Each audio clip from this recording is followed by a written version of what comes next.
నమస్కారం. సుఖీభవకు స్వాగతం. ఈ రోజు సుఖీభవలో మన పాలిట తీపి విషం, లింఫ్ గ్రంథుల్లో వాపు క్యాన్సరేనా? రోగ నిరోధకతను తగ్గించే అలవాట్లు ఇవే. మైలోమా ఎందుకు ప్రాణాంతకం? ఇంకా హెల్త్ తీపి పదార్థాలంటే ఎవరికి ఇష్టం ఉండదు? చిన్న పెద్ద, ఆడ మగ అనే తేడా లేదు. అందరూ తీపికి దాసులే. నిజానికి చక్కెర అనేది మన శరీరానికి అవసరమైన శక్తిని అందించడమే కాదు, మనకు ఆనందాన్ని కూడా అందిస్తుంది. అదే దీని ప్రత్యేకత. మన ఆచార వ్యవహారాల్లోనూ పంచదార తొలి స్థానంలో నిలుస్తుంది. ఇంటికి బంధుమిత్రులు వచ్చినప్పుడు వారి నోరు తీపి చేయకుండా ఉండలేం. అయితే మన శరీరానికి చక్కెర ఎక్కువైనా లేదా తక్కువైనా ఇబ్బందే. చక్కెరకు అతిగా అలవాటు పడితే అది మన పాలిట స్వీట్ పాయిజన్ లా మారుతుందని హెచ్చరిస్తున్నారు డాక్టర్లు. మన పాలిట తీపి విషంలా పనిచేసే చక్కెర వాడకం గురించి ఇప్పుడు తెలుసుకుందాం.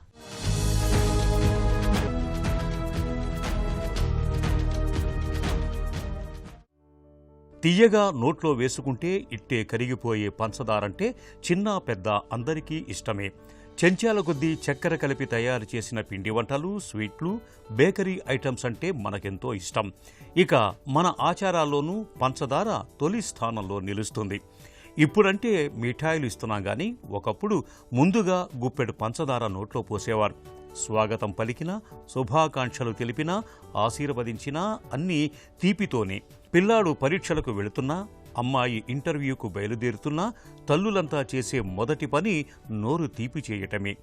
మెదడు చురుకుగా పనిచేసేలా చేయటమే దీనికి కారణం కావచ్చు. నిజానికి మనలో చాలామంది ఉప్పు దుష్ప్రభావాల గురించి తరచూ మాట్లాడుతూ ఉంటారు, ఆందోళన చెందుతూ ఉంటారు. కానీ చక్కెర తెచ్చిపెట్టే అనర్థాలను పెద్దగా పట్టించుకోరని చెబుతున్నారు డాక్టర్లు.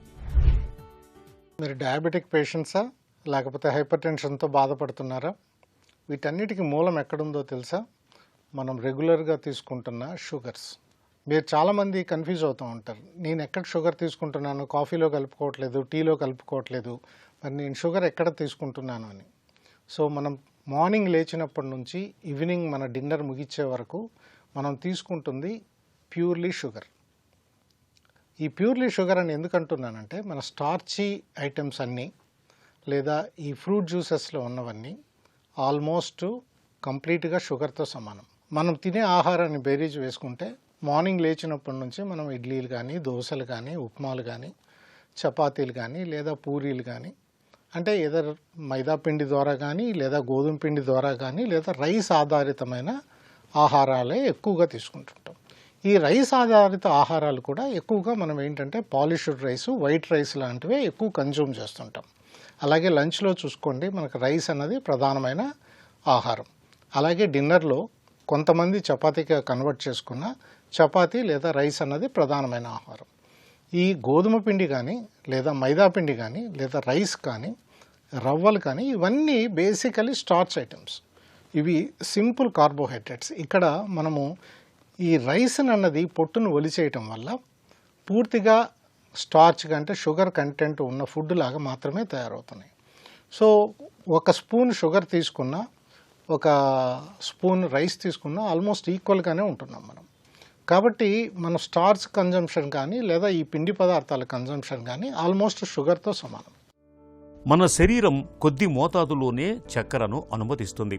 మన శరీరంలోని అన్ని కణాలకు అవసరమైన శక్తిని అందించేది గ్లూకోజే. మన శరీరంలోని మొత్తం గ్లూకోజులో సగం వరకు మెదడే ఉపయోగించుకుంటుంది. ఆలోచనలు, జ్ఞాపక శక్తి, నేర్చుకోవటం వంటి పనులకు ఇది చక్కెర మీద ఆధారపడుతుంది. అందువల్ల గ్లూకోజు తగ్గితే నాడుల మధ్య సమాచార వ్యవస్థ అస్తవ్యస్తమవుతుంది. దీంతో ఏకాగ్రత లోపిస్తుంది, విషయగ్రహణ సామర్థ్యం మందగిస్తుంది.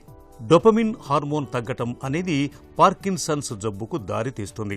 అలాగే అల్జీమర్స్, మయస్థీనియా గ్రేవిస్ జబ్బులు, మూర్ఛల ముప్పు పెరుగుతుంది. తీవ్ర కుంగుబాటు తలెత్తవచ్చు. ఇక చక్కెరను అతిగా తింటుంటే ఒంట్లో జీవక్రియలు అస్తవ్యస్తమవుతాయి, బరువు అదుపు తగ్గుతుంది. రక్తంలో గ్లూకోజ్, కొలెస్ట్రాల్ స్థాయిలు పెరిగి ఇన్సులిన్ నిరోధకత వచ్చేస్తుంది. చక్కెర తినే అలవాటు మెదడులో అనుసంధాన వ్యవస్థను క్షీణింపజేస్తుంది. ఫలితంగా ప్రవర్తన, నిర్ణయాలు తీసుకునే సామర్థ్యం సన్నగిల్లుతాయి. మతిమరుపు తలెత్తుతుంది, మెదడులో రక్త ప్రసరణ తగ్గుతుంది. దీంతో మెదడు పరిమాణం తగ్గటం, రక్తనాళాల్లో రక్తం గడ్డలు, వాపు వంటివి ఏర్పడవచ్చు. టైప్ 2 మధుమేహం గల వారికి అల్జీమర్స్ వచ్చే అవకాశం ఎక్కువ. ఒక్క మాటలో చెప్పాలంటే చక్కెరను మన పాలిట తీపి విషంగా చెప్పుకోవచ్చు. మనకు 3 రకాల షుగర్స్ మనకు మన దైనందిక జీవితంలో ఎవ్రీడే చూస్తుంటాం. ఒకటి గ్లూకోజు, అంటే మనం రైస్లో ఉండేది. రెండోది ఫ్రక్టోజ్, అంటే మనం టేబుల్ స్పూన్ షుగర్ తీసుకుంటే దాంట్లో గ్లూకోజు ఫ్రక్టోజు ఈక్వల్ రేషియోలో ఉంటాయి. అలాగే ఇప్పుడు ఫ్రూట్ జ్యూస్ తీసుకున్నారనుకోండి, దాంట్లో ఫ్రక్టోజ్ ఉంటుంది.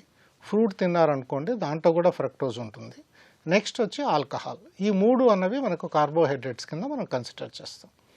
ఈ 3 మెటబాలిజము ఆల్మోస్ట్ ఒకే రకంగా ఉంటాయి. అయితే ఫ్రక్టోజు ఆల్కహాల్ మెటబాలిజం మోస్ట్ సిమిలర్గా ఉంటాయి, కానీ గ్లూకోజ్ మెటబాలిజం అనేది కొంచెం డిఫరెంట్గా ఉంటుంది. ఎప్పుడైతే మనం ఈ ఆహారాన్ని తీసుకుంటామో, మనం తీసుకున్న ఆహారంలో 80% గ్లూకోజు మనకు బాడీకి ఉపయోగపడితే 20% లివర్కి చేరి అక్కడ గ్లైకోజన్గా కానీ లేదా ఫ్యాట్గా కానీ చేరుతుంది. అదే మీరు ఫ్రక్టోజ్ తీసుకున్నారనుకోండి, అంటే ఒక చెంచాడు షుగర్ తీసుకున్నారండి, 50% గ్లూకోజు మన బాడీలోకి వెళ్తే 50% ఫ్రక్టోజు డైరెక్ట్గా లివర్కి వెళ్ళిపోతుంది. ఫ్రక్టోజ్ను మెటబలైజ్ చేయగలిగే ఏ ఆర్గాను మనకు లివర్ తప్ప ఇంకో ఆర్గాన్ లేదు. ఈ ఫ్రక్టోజ్ ఏ విధంగా మెటబలైజ్ అవుతుంది? లివర్లో గ్లూకోజ్ అయితే గ్లైకోజన్గా మారి దాన్ని దాటిన తర్వాతే ఫ్యాట్గా కన్వర్ట్ అవుతుంది, కానీ ఫ్రక్టోజ్ మాత్రం డైరెక్ట్గా ఫ్యాట్గా కన్వర్ట్ అవుతుంది. అట్లాగే ఇథనాల్ అంటే ఆల్కహాల్ కూడా డైరెక్ట్గా ఫ్యాట్గా మాత్రమే కన్వర్ట్ అవుతుంది. అంటే ఫ్రక్టోజ్ మెటబాలిజం కానీ మనం తీసుకునే ఆల్కహాల్ మెటబాలిజం కానీ 2 సిమిలర్గా ఉంటాయి. ఈ 2 లివర్లో ఫ్యాట్గా చేరుతాయి. ఈ లివర్గా ఫ్యాట్లో చేరినప్పుడు అందులో ఇన్ఫ్లమేషన్ అంటే వాపును క్రియేట్ చేసి మనకి ఇన్సులిన్ రెసిస్టెన్స్ను క్రియేట్ చేస్తాయి. కాఫీ, టీ, పొగ, మద్యం అలవాట్ల మాదిరే తీపి పదార్థాలను వదిలిపెట్టడం మహా కష్టం. మత్తు పదార్థాల మాదిరిగానే చక్కెర కూడా మెదడులోని నాడి మార్గాలను ఉత్తేజితం చేస్తుంది.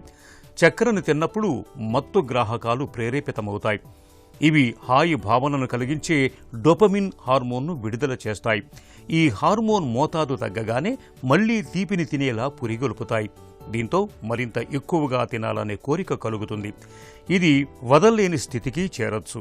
ఎందుకంటే వ్యసనంతో ముడిపడిన మెదడులోని భాగాలను చక్కెర ప్రేరేపిస్తుంది. కొకైన్ని తీసుకున్నప్పుడు మెదడులో ఉత్తేజితమయ్యే భాగాలే చక్కెర తిన్నప్పుడు ప్రేరేపితమవుతున్నట్టు ఫంక్షనల్ ఎంఆర్ఐ స్కాన్ అధ్యయనాల్లో బయటపడింది. ఈ నేపథ్యంలో చక్కెర వినియోగాన్ని తగ్గించటం, పరిమితి పాటించటం మనందరి కర్తవ్యం. జంక్ ఫుడ్ లేబుళ్ల మీద హెచ్చరికలు ముద్రించటం, ప్రకటనలను నిషేధించటం వంటి చర్యలతో చిలీ, ఇజ్రాయెల్, సింగపూర్ దేశాలు మంచి ఉదాహరణలుగా నిలుస్తున్నాయి. మన దగ్గర అలాంటి చర్యలు తీసుకోవాల్సిన అవసరం ఉంది. ముఖ్యంగా ఫ్రక్టోజ్ అనేది చాలా డేంజరస్. కాబట్టి ఫ్రక్టోజ్ మోతాదు కూడా 50 గ్రామ్స్ను దాటకూడదు పర్ డే. ఎక్కువ మోతాదులో మనం ఫ్రక్టోజ్ను కన్జ్యూమ్ చేసినప్పుడు ఇది బాడీలో ఉన్న ప్రోటీన్స్తోనూ లేదా ఫ్యాట్స్తోనూ రియాక్ట్ అవటం వల్ల మనకు అన్హెల్తీ ఫ్యాట్స్ రావటమే కాకుండా ఈ అడ్వాన్స్డ్ గ్లైకేషన్ అన్నది జరుగుతుంది. దీని మూలంగా ఏంటంటే తొందరగా క్యాట్రాక్ట్స్ రావటం, చర్మం ముడతలు పడిపోవటం, మనం నల్లగా తయారవటం, ఏజ్డ్ లుక్ రావటం, సెంట్రల్ ఒబేసిటీ వచ్చేయటం, వీటన్నిటికీ తోడు మనకు షుగరు, బీపీ, గుండెపోట్లు ఇవన్నీ అనేకం వస్తాయి. మనమందరం చాలా అపోహలో ఉంటాం, ఫ్యాట్ తీసుకోవటం వల్ల నాకు గుండె జబ్బులు వచ్చాయని. కాదు, ముఖ్యంగా మనం తీసుకునే ఈ స్వీట్స్, సింపుల్ కార్బోహైడ్రేట్స్ ఇవి అత్యధికంగా తీసుకోవటం వల్ల మన బాడీలో ఈవెన్ యూరిక్ యాసిడ్ పెరగటానికి కూడా మనకు రెడ్ మీట్ అన్నది ఎంత దోహదపడుతుందో ఈ ఆల్కహాల్ కానీ, బీర్ కానీ, ఫ్రూట్ జ్యూసెస్ కానీ మనకు యూరిక్ యాసిడ్ అన్నది అధికం అవటానికి దారితీస్తుంది. దాని మూలంగా యూరిక్ యాసిడ్ ఎక్కువైనప్పుడు ఖచ్చితంగా హైపర్ టెన్షన్ అనేది రావటం జరుగుతుంది. కాబట్టి షుగర్ కన్జంప్షన్ అన్నది ఎంత లిమిట్ చేసుకుంటే అంత మన ఆరోగ్యానికి మంచిది. చక్కెర వాడకంతో సమస్యల తాకిడి పెరుగుతోన్న నేపథ్యంలో పంచదారకు బదులుగా ఇతర ప్రత్యామ్నాయాలను ప్రయత్నించటం మేలు. సహజంగా తీపిని అందించే వాటిలో తేనె ముఖ్యమైంది. చక్కెరకు బదులుగా తేనెను కలుపుకోవటం మేలు. చక్కెరకు బదులుగా ఎండు ఖర్జూరం, ఎండు ద్రాక్ష, అంజీర వంటి డ్రై ఫ్రూట్స్ను తీసుకోవచ్చు. వీటిలోని పోషకాలు మన ఆరోగ్యానికి ఎంతో మేలు చేస్తాయి. స్వీట్లలో చక్కెరకు బదులు డ్రై ఫ్రూట్లను వాడొచ్చు. చక్కెరకు బదులుగా బెల్లాన్ని వాడుకోవటం ఎప్పుడూ మంచిదే. బెల్లాన్ని మెడిసినల్ షుగర్ అని కూడా పిలుస్తారు. దగ్గు, మలబద్ధకం, అజీర్తి లాంటి సమస్యల పరిష్కారానికి ఇది ఎంతగానో ఉపయోగపడుతుంది. చక్కెరకు బదులుగా మనకు అందుబాటులో దొరికే పళ్లను కూడా వాడుకోవచ్చు. ఇలా సహజ సిద్ధంగా లభించే వాటిని వాడుకోవటం వల్ల చక్కెరతో తలెత్తే చిక్కులు తగ్గుతాయి. మన ఆరోగ్యం కూడా బేషుగ్గా ఉంటుంది. జలుబు, జ్వరం వంటి చిన్నా చితక ఆరోగ్య సమస్యలతో బాధపడుతున్నప్పుడు మనలో చాలా మందికి గజ్జల్లోనూ చంకల్లోనూ వాపు రావడంతో పాటు చిన్న గడ్డల్లాంటివి కనిపిస్తూ ఉంటాయి. మన ఒంట్లోని వ్యాధి నిరోధక ప్రతిస్పందనగా లింఫ్ గ్రంథుల్లో వాపు రావడం వల్ల ఇలా జరుగుతూ ఉంటుంది. ఆరోగ్యం కుదుటపడగానే ఈ వాపులు కూడా తగ్గిపోతూ ఉంటాయి. అయితే కొంతమందిలో తరచుగా లింఫ్ గ్రంథుల్లో వాపు వస్తూ ఉంటుంది. అంతేకాదు, లింఫ్ గ్రంథుల్లో వాపు ఒక పట్టాన తగ్గకుండా ఉంటుంది. ఈ రకమైన పరిస్థితిని లింఫ్ ఎడినోపతిగా పిలుస్తారు డాక్టర్లు. లింఫ్ గ్రంథుల్లో వాపు గురించి ఇప్పుడు తెలుసుకుందాం. లింఫ్ నోడ్స్ స్వెల్లింగ్ అనేది చాలా కాజెస్ ఉంటాయండి. మోస్ట్ కామన్ ఏంటి అంటే ఇన్ఫెక్షన్ వల్ల వస్తుంది. ఒకసారి ఇన్ఫ్లమేషన్ అంటాం, అది తెలియపోవచ్చు ఎందుకు వచ్చింది అనేది.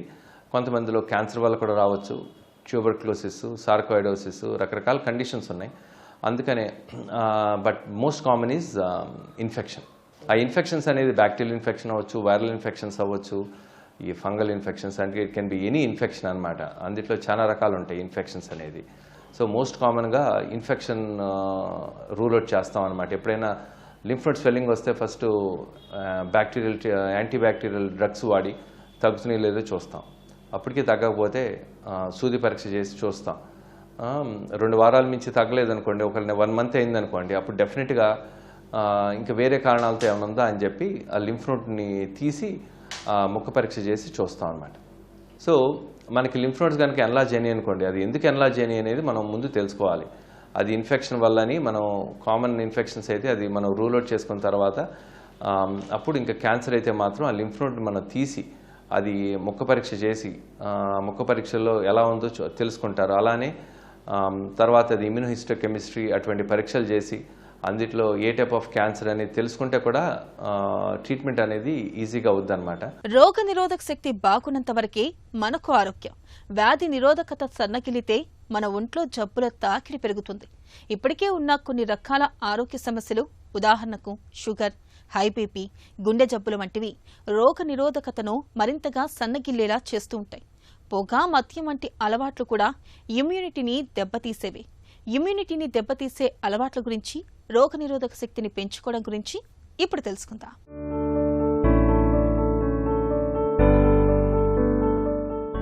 మనలోని రోగ నిరోధక శక్తి మన శరీరానికి రక్షణ కవచంలా పనిచేస్తుంది. అయితే కొందరిలో ఈ వ్యాధి నిరోధక శక్తి తక్కువగా ఉండటం వల్ల త్వరగా జబ్బు పడతారు. ఇమ్యూనిటీని దెబ్బతీసే వాటిలో మద్యపానానిదే మొదటి స్థానం. మద్యం అలవాటుతో కాలేయ వ్యాధులు వచ్చే అవకాశాలు పెరుగుతాయి. రోగ నిరోధకత క్రమంగా తగ్గుతూ వస్తుంది. దీంతో మొదట న్యూమోనియా, అనంతరం శ్వాస తీసుకోవటంలోనూ సమస్యలు తలెత్తుతాయని పరిశోధనల్లో వెల్లడైంది. అందుకే మద్యం తీసుకోవటాన్ని మనందరం తగ్గించుకోవాలి. అలాగే ఉప్పు వాడకాన్ని కూడా పరిమితం చేసుకోవాలి. అధిక మొత్తంలో ఉప్పును తింటే రక్తపోటు పెరుగుతుంది. దీంతో మనలోని రోగ నిరోధక శక్తి బలహీనపడుతుందని ఇటీవల ఓ అధ్యయనంలో తేలింది. చక్కెర వాడకం కూడా మనలోని ఇమ్యూనిటీని దెబ్బతీసేదే. అధిక మోతాదులో చక్కెర వినియోగం వల్ల రోగ నిరోధక కణాల పని సామర్థ్యం కూడా తగ్గిపోతుంది. కాబట్టి చక్కెరను మితంగా వాడుకోవటమే మేలు. ఇక కాఫీ, టీలు కూడా మన రోగ నిరోధకతను సన్నగిల్లేలా చేస్తాయి. కాఫీ, టీలో ఉండే కెఫిన్ ఎక్కువ మోతాదులో తీసుకోవటం వల్ల నిద్ర సమస్యలు వస్తాయి. నిద్రలేమి మూలంగా కడుపులో మంటగా ఉండటం, రోగ నిరోధక శక్తి తగ్గటం వంటివి జరుగుతాయి. అలాగే జంక్ ఫుడ్ కూడా మన ఆరోగ్యంపై తీవ్రమైన ప్రభావం చూపిస్తుంది. వీటి వల్ల శరీరంలో కొవ్వు పెరిగి రోగ నిరోధక శక్తి తగ్గిపోతుంది. దీంతో సులువుగా వ్యాధులు శరీరంలోకి వచ్చి చేరుతాయి. కాబట్టి జంక్ ఫుడ్కు వీలైనంత దూరంగా ఉండాలి. ఇక ప్రతి చిన్న విషయానికి ఒత్తిడికి గురి కావటం మానసిక అనారోగ్యానికి దారితీస్తుంది. దీంతో రోగ నిరోధక శక్తి తగ్గిపోతుంది. మరి రోగ నిరోధక శక్తిని పెంచుకోవటం ఎలా? ఇందుకు విటమిన్లు, పోషకాలు మెండుగా ఉండే పండ్లు, కూరగాయలు ఎక్కువగా తినాలి. పీచు పదార్థాలు జీర్ణాశయ పనితీరును మెరుగుపరుస్తాయి. తద్వారా పోషకాలు శరీరంలో చేరి రోగ నిరోధక శక్తి పెరుగుతుంది. వ్యాయామం, యోగా వంటివి మానసిక ఒత్తిడిని తగ్గిస్తాయి, రోగ నిరోధక శక్తిని పెంచుతాయి. తరచూ నీరు తాగాలి. ఆకుకూరల్లో విటమిన్ ఏ, సి, కే ఉంటాయి. మెగ్నీషియం, కాల్షియం వంటి పోషకాలుంటాయి. కాబట్టి ఆకుకూరల్ని ఆహారంలో భాగం చేసుకోవాలి. ఈ జాగ్రత్తలు మనలోని ఇమ్యూనిటీని చక్కగా ఉంచుతాయి. క్యాన్సర్ పేరు వినగానే మన వెన్నులో చలి పుడుతుంది. ఇక బ్లడ్ క్యాన్సర్ అనగానే మనలో చాలా మందికి పై ప్రాణాలు పైనే పోతూ ఉంటాయి. బ్లడ్ క్యాన్సర్లో మైలోమా అనేది ఈ కోవలోకే వస్తుంది. మన ఒంట్లో సైనికుల్లాంటి తెల్ల రక్త కణాల ఉత్పత్తి గాడి తప్పినప్పుడు ప్లాస్మా కణాల్లో ఈ ప్రాణాంతక క్యాన్సర్ పురుడు పోసుకుంటూ ఉంటుంది. నిర్లక్ష్యం చేస్తే ప్రాణాపాయానికి దారితీసే మైలోమా క్యాన్సర్ గురించిన పూర్తి వివరాల్ని డాక్టర్ని అడిగి ఇప్పుడు తెలుసుకుందాం. మైలోమా అంటే ఏంటి? మైలోమా అనేది ఒక క్యాన్సర్. బోన్ మ్యారోలో ఉండే సెల్స్, ప్లాస్మా సెల్స్ అని కొన్ని సెల్స్ ఉంటాయి. ఆ సెల్స్ నార్మల్గా ఏం చేస్తాయి, అందరికీ ఉంటాయి, ఒక 4-5% ఆఫ్ ప్లాస్మా సెల్స్ ఉంటాయి. కాకపోతే హెల్దీ ప్లాస్మా సెల్స్ ఉంటాయి. ఇవి ఏం చేస్తాయంటే మనకి యాంటీబాడీ ఉత్పత్తి చేస్తాయి. మనకు ఒక ఇన్ఫెక్షన్ వచ్చినప్పుడు దాన్ని, ఇప్పుడు మెమరీ ఉంటుంది, నెక్స్ట్ టైం దాన్ని ఫైట్ చేయడానికి బాడీలో కొన్ని యాంటీబాడీస్ తయారవుతూ ఉంటాయి కొత్త ఇన్ఫెక్షన్లు రాకుండా. అలాంటి సెల్స్ అబ్నార్మల్గా తయారయ్యి ఈ యాంటీబాడీ అబ్నార్మల్ ప్రోటీన్ ప్రొడ్యూస్ చేస్తూ ఉంటుంది. దాన్ని ఎం ప్రోటీన్ అంటాం. ఈ సెల్స్ బాగా ఎక్కువ ఉత్పత్తి అయితే బోన్ మ్యారోలో ప్లేస్ లేకుండా మిగతా సెల్స్ని డీవియేట్ చేయటము, రక్తం తగ్గటము, ప్లేట్లెట్స్ తగ్గటము, ఆర్ యాంటీబాడీస్ తయారు చేయటం లేదు కాబట్టి ఎక్కువ ఇన్ఫెక్షన్స్ రావటము, ఆర్ ఈ సెల్స్ బోన్స్లోకి వెళ్ళి ఎఫెక్ట్ చేయటం. సో మైలోమా వల్ల మల్టిపుల్ ప్రాబ్లమ్స్ రావచ్చు. బ్లడ్ కౌంట్స్ తగ్గటమే కాకుండా, ఇన్ఫెక్షన్స్ కాకుండా బోన్స్, మల్టిపుల్ బోన్ లీజన్స్ వస్తాయి. అందుకే దీన్ని మల్టిపుల్ మైలోమా అంటారు. మైలోమా క్యాన్సర్కు కారణాలేంటి? Most of the blood related cancers కారణాలు ఉండవు. ఇవి ఎట్లా వస్తాయి అంటే ఒక జన్యుపరంగా కొన్ని మార్పులు వస్తాయి బాడీలో. ఆ మార్పు ఒక్కసారి కాదు, దీన్ని డబుల్ హిట్ థియరీ అంటారు. ఒకసారి వస్తుంది, కొంచెం చేంజెస్ వస్తాయి, మళ్ళీ ఇంకొకసారి ఇంకొన్ని చేంజెస్ వస్తాయి. అవన్నీ యాడ్ అయిపోయి మల్టిపుల్ మైలోమా వస్తుంది. ఈ చేంజెస్ ఎందుకు వస్తాయి అంటే సమ్ వైరస్ వచ్చి చేంజ్ అయ్యవచ్చు, ఆర్ దానంతట అదే కూడా చేంజ్ అవ్వచ్చు. So this is called double hit hypothesis. Genetic mutations వచ్చి అట్లా వస్తుంది. మైలోమా లక్షణాలు ఎలా ఉంటాయి? మైలోమా పేషెంట్స్ ఎట్లా మన దగ్గరకు వస్తారు అంటే, పేషెంట్స్ సివియర్ బ్యాక్ పెయిన్, ఏదో బాగాలేదు అని బ్లడ్ టెస్ట్ చేస్తారు. బ్లడ్ టెస్ట్ చేసినప్పుడు రక్తహీనత, హిమోగ్లోబిన్ తక్కువ ఉంటుంది. ఇంకొక బ్లడ్ టెస్ట్ ఈఎస్ఆర్ అని ఉంటుంది. ఈ హిమోగ్లోబిన్ తక్కువ ఉండి ఈఎస్ఆర్ ఎక్కువ ఉంటే ఎనీబడి కొంచెం ఒక 55 దాటిన వాళ్ళందరికీ మైలోమాని రూల్ అవుట్ చేయాలి. దాన్ని ఎట్లా చేస్తాము అంటే, మనము లివర్ టెస్ట్ చేసినప్పుడు దాంట్లో ప్రోటీన్, టోటల్ ప్రోటీన్ అని, ఆల్బుమిన్ అని, గ్లోబులిన్ అని ఉంటాయి. దాంట్లో టోటల్ ప్రోటీన్ ఎక్కువ ఉంటాం, గ్లోబులిన్ ఎక్కువ ఉంటాం, ఈఎస్ఆర్ ఎక్కువ ఉంటాం. ఇవన్నీ ఒక సైన్స్ అనమాట, మనకేదో ప్రాసెస్ అవుతుంది అని. సో ఏ స్పెసిఫిక్ టెస్ట్తో మనం మైలోమా కన్ఫర్మ్ చేస్తాము అంటే, ఒక 2 టెస్ట్లు ఉన్నాయి. సీరం ప్రోటీన్ ఎలక్ట్రోఫోరెసిస్ అని, దాంట్లో ఎం ప్రోటీన్ అని ఒకటి తెలుస్తుంది, దట్ ఈస్ అబ్నార్మల్ ప్రోటీన్. ఇంకొకటి light chains, kappa and lambda light chains అంటారు. సో ఈ 2 బ్లడ్ టెస్ట్ మైలోమా సస్పెక్ట్ చేసినప్పుడు, anybody back pain, anaemia, kidney failure ఉండి ఇట్లాంటివి ఉన్నప్పుడు మనము స్పెసిఫిక్ ఆ 2 బ్లడ్ టెస్ట్ చేస్తే మనకి కొంతవరకు ఐడియా వస్తుంది. అది వచ్చినాక మనం 100% కన్ఫర్మ్ చేయాలి. ఎట్లా అంటే, దీంట్లో పాజిటివిటీ ఉంది, ఎక్కువ సస్పెషన్ ఉంది అంటే వెంటనే మనం బోన్ మ్యారో టెస్ట్ చేయడం జరుగుతుంది. అది 100% కన్ఫర్మేషన్. అండ్ ఇంకొకటి పెట్ సిటీ స్కాన్ చేస్తాము, దాంట్లో ఎక్కడెక్కడ లీజన్స్ ఉన్నాయి. It's a kind of staging investigation. మైలోమాను ఎలా నిర్ధారించుకుంటారు? సో మైలోమాని సస్పెక్ట్ చేసినాక ఇన్వెస్టిగేషన్స్లో పార్ట్ వచ్చేసి మనం standard investigations like CBC, liver test, kidney test, ఇవన్నీ ఈఎస్ఆర్ చేసిన. కాల్షియం లెవెల్స్ అనేది చాలా ఇంపార్టెంట్. కొంతమందికి చాలా ఎక్కువ కాల్షియంతో వస్తారు. ఇంకొకటి సీరం ప్రోటీన్ ఎలక్ట్రోఫోరెసిస్ అని, సీరం ఫ్రీ లైట్ చైన్స్, ఇవన్నీ ఒక సెట్ ఆఫ్ బ్లడ్ టెస్ట్. అదే అయిపోయినాక bone marrow test, PET CT scan, ఇవన్నీ ఒక గ్రూప్ ఆఫ్ టెస్ట్. స్టార్టింగ్లో ట్రీట్మెంట్ స్టార్ట్ చేసే ముందు ఇచ్చేది.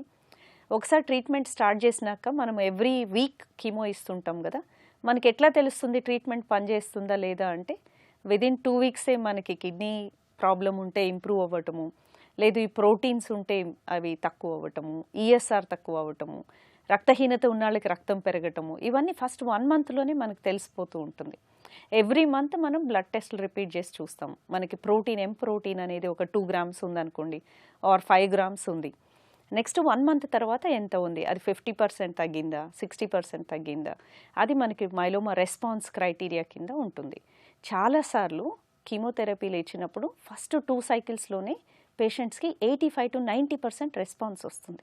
మల్టిపుల్ మైలోమా అనేది క్యూరబుల్ క్యాన్సర్ కాదు, ఇది ట్రీటబుల్ క్యాన్సర్. అంటే మనం ట్రీట్మెంట్ ఇచ్చినప్పుడు పోతుంది, మళ్ళా తర్వాత ఎప్పుడో వస్తుంది. సో అందువల్ల డెప్త్ ఆఫ్ ద రెస్పాన్స్ అనేది చాలా ఇంపార్టెంట్. సో బాగా తక్కువ లెవెల్లోకి వెళ్ళే వరకు ట్రీట్మెంట్ కంటిన్యూ చేయాలి. మైలోమాకు చికిత్స ఎలా ఉంటుంది? మల్టిపుల్ మైలోమా పేషెంట్ ఒకళ్ళు డయాగ్నోస్ అయినాక first line of standard therapy is chemotherapy.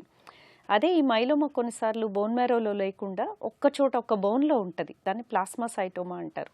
అలాంటప్పుడు మనం రేడియేషన్ ఇవ్వచ్చు. బట్ మల్టిపుల్ మైలోమా మల్టిపుల్ సైట్స్లో ఉంది, లేదు బోన్ మ్యారోలో ఉంది, లేదు బ్లడ్లో ప్రోటీన్ ఉంది, అలాంటి టైంలో radiation is not an option. Multiple బోన్స్లో ఉండొచ్చు, సివియర్ బోన్ పెయిన్తో ప్రజెంట్ అవుతారు కొన్నిసార్లు మైలోమా పేషెంట్స్.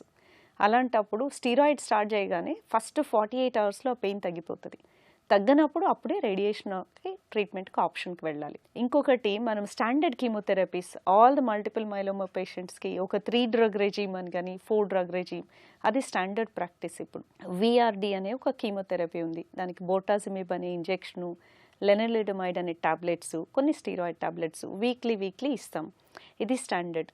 కాకపోతే రీసెంట్ అడ్వాన్సెస్లో ఏమొచ్చిందంటే, ఇప్పుడు సపోజ్ ఒక పేషెంట్ మేయో క్లినిక్కో ఎక్కడో వెళ్ళారనుకోండి, మీ జెనెటిక్ ఇన్ఫర్మేషన్ బ్యాడ్గా ఉంది, సో 3 కాదు ఇంకొక మెడిసిన్ కూడా యాడ్ చేద్దాము.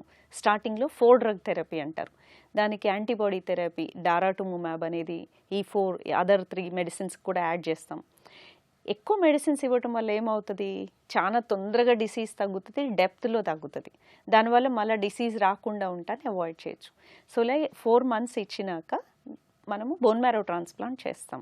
సో స్టాండర్డ్ మైలోమా పేషెంట్ వస్తే ఒక 4 months కీమోథెరపీ, అది అయిపోయినాక ఆటో బోన్ మ్యారో ట్రాన్స్ప్లాంట్, అది అయిపోయినాక ఒక 3 monthsకి టాబ్లెట్ ఫార్మ్ ఆఫ్ మెయింటెనెన్స్. ఇది స్టాండర్డ్ ఉంటుంది. అది రెగ్యులర్గా చెకప్స్ చేస్తూ ఉంటాము, బ్లడ్ చెకప్స్ టు సీ ఏమైనా క్యాన్సర్ పెరుగుతుందా లేదా, స్టేబుల్గా ఉన్నారా.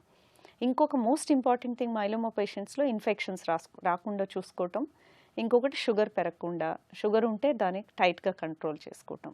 క్యాన్సర్లకు ఆధునిక వైద్యంలో ఇవాళ చక్కటి చికిత్సలు అందుబాటులో ఉన్నాయి. Chemotherapy, radiation, bone marrow transplantation వంటి చికిత్సల సహాయంతో మైలోమా క్యాన్సర్ను నేడు చక్కగా అదుపులో ఉంచుకోవచ్చు. ఒక చిన్న చిట్కా మీకోసం. మడమ నొప్పితో బాధపడుతున్నప్పుడు ఐసు ముక్కలు లేదా గోరువెచ్చటి ఉప్పుతో తరచుగా కాపడం పెడుతూ ఉండండి. వేధించే మడమ నొప్పి నుంచి మంచి ఉపశమనం లభిస్తుంది.